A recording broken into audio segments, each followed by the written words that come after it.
Hello ఫైలోస్, time చూస్తే 4:30 అయింది. మా ఇంట్లో వాళ్ళందరూ లేచి ఏదో చేస్తున్నారని చూస్తే ఈ ఐటమ్స్ అన్ని ప్రిపేర్ చేసి పెట్టుకుని ఉన్నారు.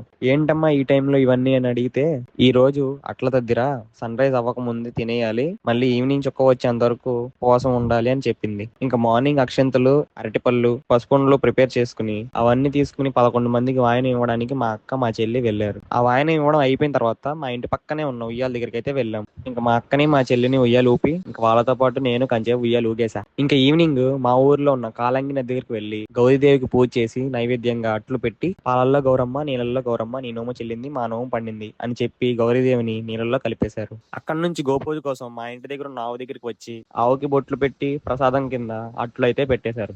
ఇంకా చొక్కు వచ్చేంత వరకు వెయిట్ చేసి చొక్కొచ్చాక చొక్కకి మొక్కి ఇంకా చేసుకున్న అట్లను అయితే తినేసి ఉపవాసం కంప్లీట్ చేశారు. నాకు ఈ రోజు అంతా ఇలా ఫోటోలు తీయడమే సరిపోయింది. మళ్ళీ నెక్స్ట్ వీడియోలో కలుద్దాం. సబ్స్క్రైబ్.